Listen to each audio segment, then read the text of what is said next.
Sábado de consultas por Sol 106.5, la más interactiva. En Sábado de consultas, consulta de salud. Bueno, como decía Marta al inicio de nuestro espacio, hoy tenemos una consulta con un especialista que para nosotros es de muy grato placer tener en nuestro espacio, porque es un tema que Marta lo abordó el pasado sábado. Y le damos la bienvenida a la doctora Rafaela Cuello Nin a nuestro espacio. Es geriatra, y Marta el pasado sábado abordaba sobre esa deficiencia que hemos tenido en nuestra sociedad con las personas mayores y que muchas veces ni siquiera sabemos a dónde acudir. Así que bienvenida a nuestro espacio, doctora Rafaela. Muchas gracias, Denise. Muchas gracias, Marta. La verdad le agradezco no solo la invitación, sino el interés en esta especialidad y en hacer un acercamiento con la población para hacer más de conocimiento cuáles son las necesidades de nuestros adultos mayores. Entonces, el rol de la geriatría a nivel nacional, ¿qué persigue? ¿A quiénes ayuda? ¿Cómo los ayuda? ¿Y qué deben hacer los cuidadores con relación a cuando tienen un paciente que necesita un geriatra? Mira, la geriatría en sentido general es una especialidad multidisciplinaria o interdisciplinaria. Maneja muchos aspectos en realidad del adulto mayor. El geriatra o la geriatría va a manejar tanto la parte psicológica como la parte mental, como la parte física, ¿no? Las enfermedades físicas, las enfermedades mentales y los trastornos sociales en el adulto mayor. Y dentro de nuestro país, la geriatría, aunque para muchos tal vez sorprenda, no es nueva. La geriatría no es una especialidad nueva ni en el mundo ni en nuestro país. Nosotros contamos con servicios de geriatría desde 1980. Obviamente teníamos pocos, pero hemos ido creciendo, y con la incorporación de las escuelas, porque tenemos 2 escuelas de geriatría en el país, donde hacemos especialidades en geriatría, residencias médicas, que no es lo mismo a diplomados y eso que tú puedes hacer en una universidad, incluso virtual, un diplomado, un entrenamiento en algo de geriatría, pero la residencia médica implica que primero debes ser médico y segundo debes tener mínimo 2 años de otra especialidad que es medicina interna para luego hacer entonces la geriatría. Tenemos una Sociedad Dominicana de Geriatría, filial del Colegio Médico Dominicano, desde donde no solamente trabajamos la educación continua de los médicos, no exclusivamente geriatra, porque hacemos actividades científicas para todo el medio de salud, ¿no?, que esté interesado en trabajar en eso. Tenemos una institución en el Ministerio de Salud Pública tenemos una institución que se encarga de los adultos mayores, que es el CONAPE, el Consejo Nacional de Protección para el Envejeciente, que surge por la Ley de Protección al Adulto Mayor. O sea que hemos crecido bastante. En el caso de la República Dominicana, yo estaba indagando, decía la Oficina Nacional de Estadística que la República Dominicana, no sé si ha variado, cuenta con 1.058.000 envejecientes. Entonces, la cantidad de geriatras, aunque me dice que desde 1980 a la fecha, ¿cuántos geriatras la República Dominicana cuenta? Y si esa cantidad da abasto para ese 1.058.000 de envejecientes. Según el último censo. Según el último censo, así es. El último censo que se registró o que se publicó fue el del 2010. Uh-huh. Para ese entonces nuestra población general era de más de 9 millones de habitantes. Y de los adultos mayores, 900.000 y tanto. La población adulta mayor de la República Dominicana representa el 10% de la población total. Tenemos 11 millones y pico de habitantes y tenemos más de 1 millón de envejecientes. Hablando de envejecientes, estamos hablando de personas que constan de una edad mayor de 60 a 65 Exacto. ¿Cómo años. ¿Cómo se clasifican? Porque hay unas clasificaciones con relación, como el mundo ha cambiado, ya una persona de 50 años es un muchacho. Entonces, una persona de 50 años ni siquiera entra dentro del rango de envejecientes, Marta. O sea, sería como los TAA de los 30. Sí, pero entonces yo he visto o vi una publicación, creo que fue la semana pasada, antepasada, que ha variado. Sí, la clasificación. La clasificación estándar te habla de que un adulto mayor es considerado después que cumple cierta edad específica. Esa edad va a variar dependiendo del país y dependerá de la edad de pensión legal que tenga ese país. En los países desarrollados, la edad para ser considerado anciano o adulto mayor, como lo llama la OMS, es los 60 años. En los países menos desarrollados o subdesarrollados, consta a partir de los 65 años de edad. Ahora bien, no es lo mismo un individuo anciano que un individuo geriátrico o un paciente geriátrico. O sea, el anciano es simplemente esa persona que tiene la edad mayor de 60 a 65 años, whatever el número que quieras tomar. Para nosotros es válido cualquiera de los dos. Ahora, el geriátrico es esa persona que aparte de la edad cumple con ciertos criterios, entre ellos la polifarmacia, que use más de 3 fármacos, la pluripatología, que tenga más de 2 enfermedades crónicas concomitantes, los trastornos mentales de cualquier índole, deterioro cognitivo, demencia, esquizofrenia, cualquier trastorno mental, problemas sociofamiliar o socioeconómico, discapacidad física o dependencia. Entonces, si tiene la edad más uno de esos criterios, es considerado un geriátrico. Algunos textos en otros países consideran que una persona de menos de los 60 años, si tiene condiciones para ser considerado geriátrico, tiene características geriátricas. Por ejemplo, una persona, un masculino de unos 40 años, que sea hipertenso, que sea diabético, que sea tomador y que sufra un accidente cerebrovascular y que quede en cama, secundario a eso, y que secundario al encamamiento tenga incontinencia y tenga una dependencia física, pues ya cuánto criterio tiene. Tiene la discapacidad física, tiene el problema familiar, porque ahora hay una parte económica que hay que suplir, etcétera. Y farmacología también, exacto. Entonces, doctora, cuando hablamos de los geriatras, ¿qué hacen y cuáles son esos pacientes? Porque, como bien decía Marta, fuera del espacio, ya hoy en día no solamente hay Alzheimer en los envejecientes o en los pacientes mayores, sino que también en niños. O sea, ¿ustedes solo tratan a los envejecientes o en particular también a los niños que tienen Muchos de los geriatras de nuestro país somos aparte de geriatras internistas. Muchos. No es un requisito para la especialidad, pero muchos hemos realizado primero la especialidad de medicina interna y luego la de geriatría, y en ese contexto pues tienes el libro abierto, no, la puerta abierta para atender otros tipos de pacientes. Ahora, el geriatra, la geriatría va a ver el paciente de manera biopsicosocial, te lo decía ahorita, vamos a manejar las 3 esferas de una manera interdisciplinaria, pero nuestro trabajo va desde la prevención, el diagnóstico y el tratamiento, y nuestra fortaleza es la prevención, y por eso es que siempre le estamos haciendo llamado a la comunidad, a los familiares, a los cuidadores, de que llevar el adulto mayor a una consulta de geriatría no es cuando al paciente se le comienza a olvidar las cosas, no es cuando el paciente se orinó fuera del baño, no es cuando el paciente se perdió en la calle, no es cuando el paciente dejó de comer y no es cuando el paciente tiene fiebre. El adulto mayor debe tener su primera consulta geriátrica tan pronto se convierte en anciano. ¿Por qué? Porque la prevención es la mejor medicina. Y existen los llamados síndromes geriátricos que, a pesar de ser síndromes, que están constituidos por múltiples síntomas, no se consideran una patología, pero sí se consideran síndromes porque implican un deterioro en las capacidades del adulto mayor y que de alguna manera lo va a hacer vulnerable a sufrir enfermedades. Entonces, si identificamos esos síndromes a tiempo, pues nosotros vamos a poder evitar las enfermedades o diagnosticarlas más temprano. Así es, para que usted pueda comunicarse con la doctora Rafaela Cuello Nin, geriatra, quien es nuestra invitada de honor en este sábado de consultas, vamos a poner nuestros números. Comunícate 809-540-1065.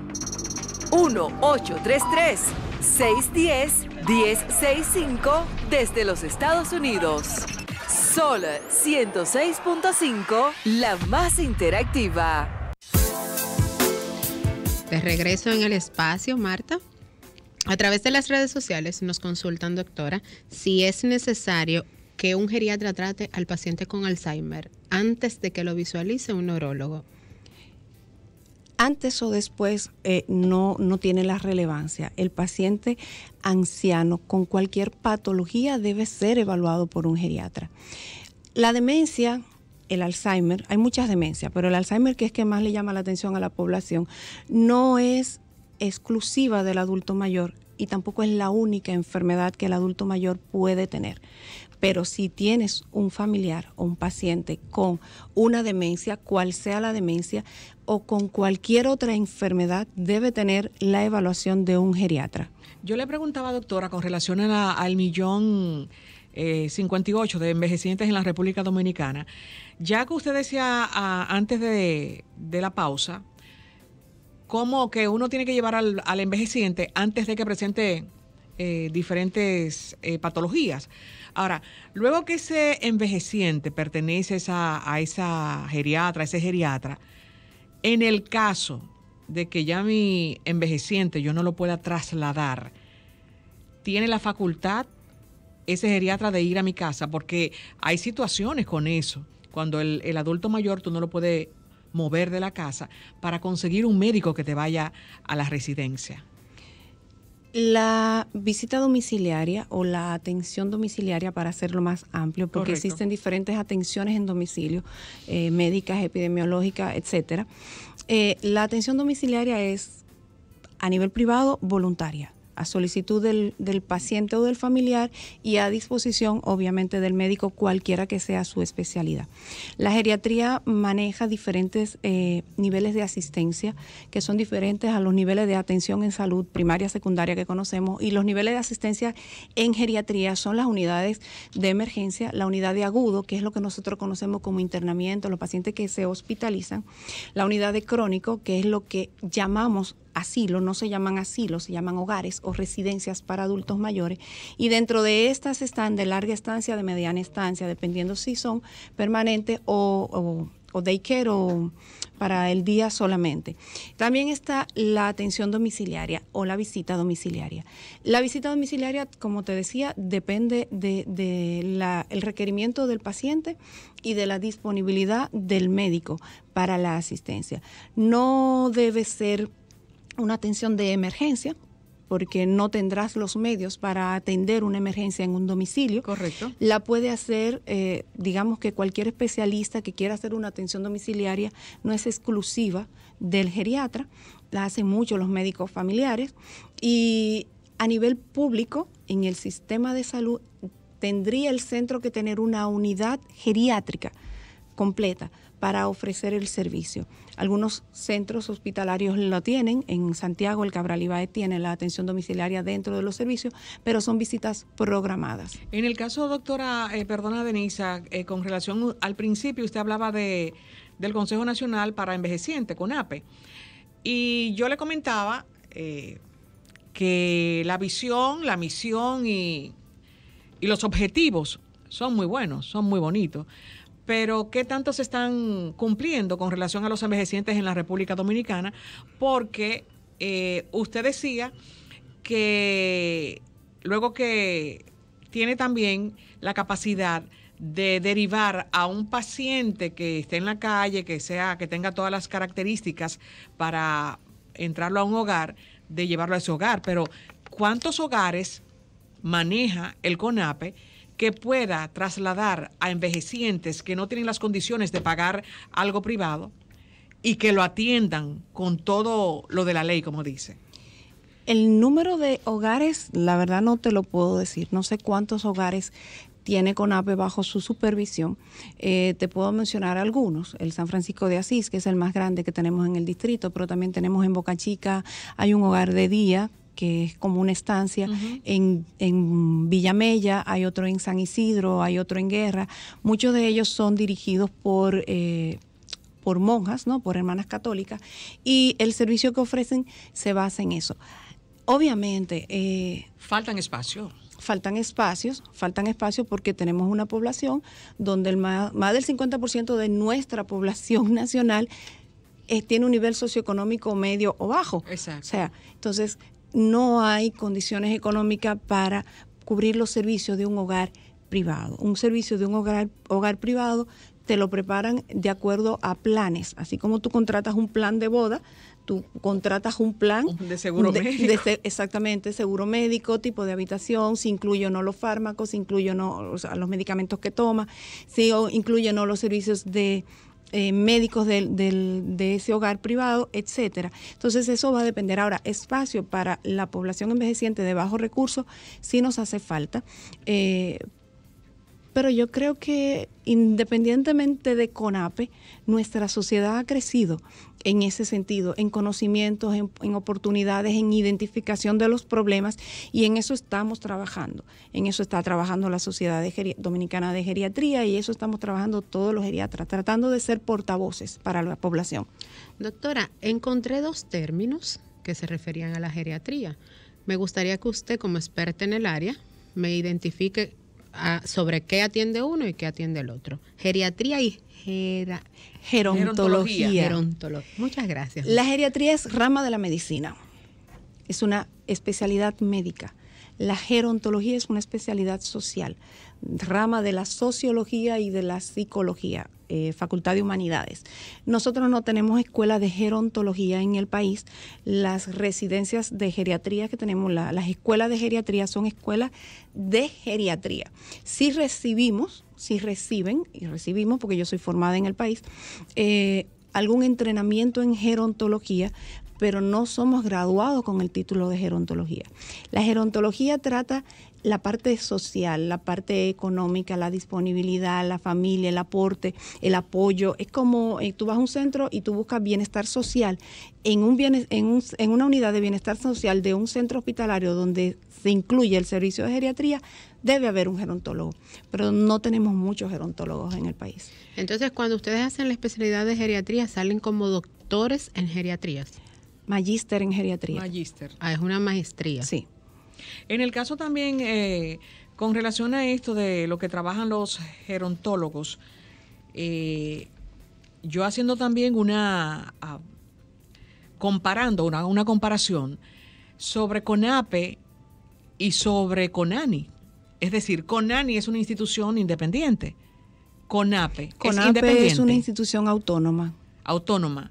Pero tiene una dependencia. Depende del Ministerio de Salud Pública. Entonces, como tantos niños hay en la República Dominicana, tantos ancianos también, envejecientes, mejor dicho, hay. Entonces, podría ser que esa dependencia fuese independiente para tratar más, abarcar más lo que es el sistema de envejecientes en la República Dominicana. Y tener menos limitaciones, porque al ser una dependencia del sector público hay muchas cosas que no la puede abarcar porque depende de un presupuesto. Exactamente.